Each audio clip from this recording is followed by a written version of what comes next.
Good morning. I've got good news and I've got bad news for your morning commute. I'll start off with the good news. The problem we had on the westbound 401 west of Lake Ridge has cleared away, so that left lane is open. But the bad news about this is that delays continue out of Oshawa. Westbound 401 jammed from about, looks like Fixon over to Lake Ridge, where we did have the problem. Some more bad news on your commute, especially if you're heading in towards downtown this morning. Eastbound Gardner at South Kingsway, we have 2 left lanes blocked off, and that is all because of a collision. Emergency crews are on the scene, and as you can see, that tow truck is there hopefully to tow away that vehicle. One vehicle looks to have been towed away, but eastbound Gardner, that's pretty solid now from about the 427 all the way over to that issue. And normally at this time of the day, we're only looking at delays on the eastbound Gardner from about the Humber Bridge to Parkside.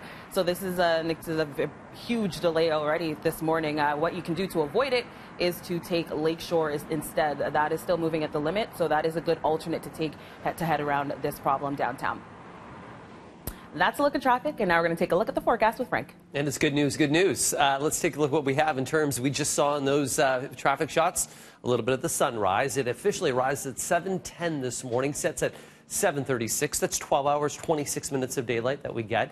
Seasonal high should be right around 6. The record 2007 was 20.3. In 1955, we had almost over 13 centimeters of snow, so it could be far worse than what we are right now, sitting at about -4. But it's somewhat chilly outdoors this morning. With some winds, we have temperatures sitting around -9 with wind chill, -8 over to Windsor. Good news is this afternoon, winds become very light. -13 is your wind chill into Ottawa. And a pleasant day with a daytime high of 5. You're going to enjoy that sunshine. Overnight lows tonight down to -2, so that's not terrible. Beautiful Wednesday, wonderful Wednesday, 9 degrees for you. And then some showers roll in on your Thursday, a daytime high of 8 with the winds out of the southwest, 30 to 40 kilometers per hour. Now on to news. Well, still no contact with the suspected kidnappers of a Markham man, but the van used in the alleged abduction of the 22-year-old Chinese international student has now been located. Wan Zhenlu allegedly kidnapped Saturday evening from the underground parking lot of his condo near Highway 7 and Warden.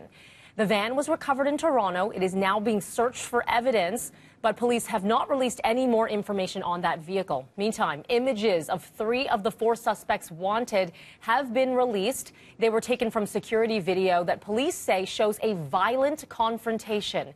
Investigators still investigating a possible motive in this one and say that there has been no contact made with the suspects regarding any ransom demands. The victims' parents are reportedly en route from China. As always, if you have any information, you're asked to contact York Regional Police or Crime Stoppers. Okay, we all have them. The roads that we dread driving on. It could be the potholes, the bumpy surfaces, just a long list of issues. The CAA starting to compile their annual worst roads list, and everyone loves chiming in on this one. Let's get live to our Tammy Sutherland with some reactions so far. Good morning to you, Tammy.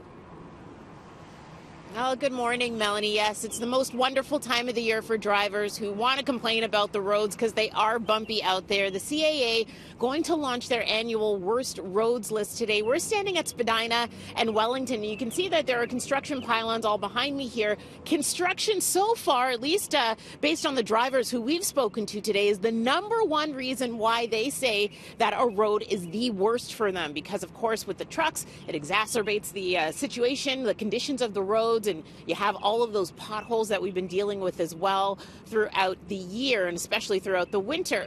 Now, last year here in Toronto, the #1 worst road was Dufferin. And if that sounds familiar, it should, because Dufferin keeps hitting that list year after year after year. The worst road in general in Ontario was Burlington Street in Hamilton. So in about 10 minutes' time, we're going to be speaking with the CAA about the launch of their annual campaign.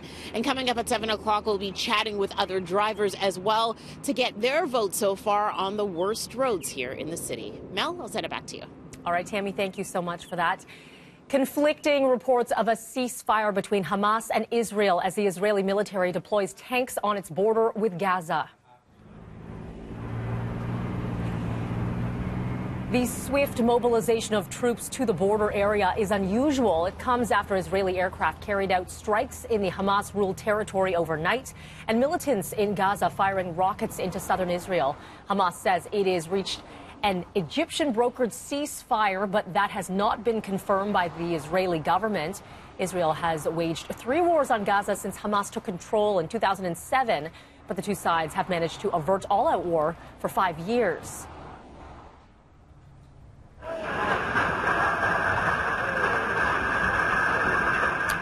Wow, have a look at this. This is some dramatic video showing a bridge being washed away during a heavy storm on the west coast of New Zealand. Roads were closed in the area. The bridge could be seen slowly breaking apart before fully collapsing. No one was injured here. The river had swelled to record levels, and a state of emergency has been declared in the Westland region, the district there. A severe weather warning had been issued for the region with forecasts of up to 700 millimeters of rain.